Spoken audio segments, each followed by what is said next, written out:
Alright, trade of the day. So the morning market analysis in trading analysis covers these 4 charts and the main levels on them. In terms of a trade, I think really Bitcoin's the more interesting. Everyone's going to be focused on ETH and all-time high ETH and wanting to get long ETH and all of that. That's fine, but I think you already want to be long ETH in that case. For me, mean reversion, much better. Range trading, much more clear. I think that resistance on Bitcoin, the not double top, but a slight lower high, into this 120, 121 resistance. I'm watching Monday's New York session high here. So Monday's New York session opened. This was the high of the New York session there. We dumped down, we spent Tuesday consolidating. We put in some higher lows. So I'm watching to see price move up.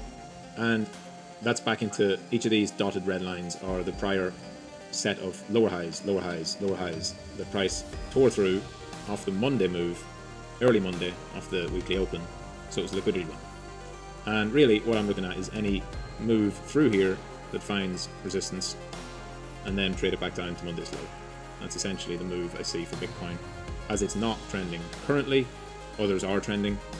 Now, with that, there's plenty of reason and incentive for Bitcoin to keep going higher from there, so it may also push towards this high for a double top, and of course it can even go and wick that all-time high.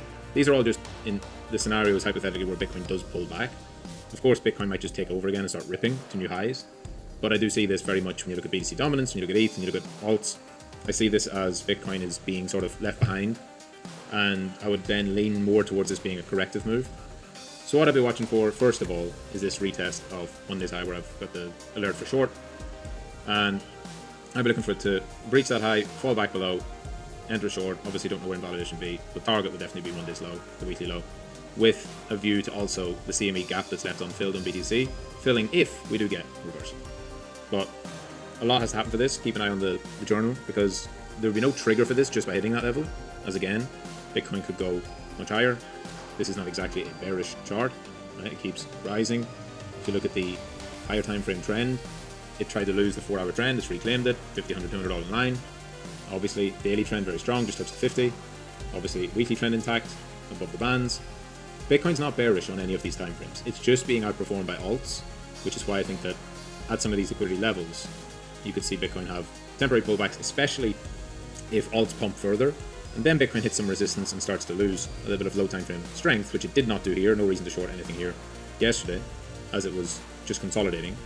And even same thing here, if it comes up, but the pullback does not show a market structure break on the 1 hour, or it doesn't show the bands getting red again, right? So they're green. If it doesn't show some kind of lower time frame weakness, there wouldn't be a trigger to enter. But I do think if there's a short for me to take within this range, it's going to be one of these. It could be there, it could be there, it could be there. But we'll start off with the first test of that liquidity above.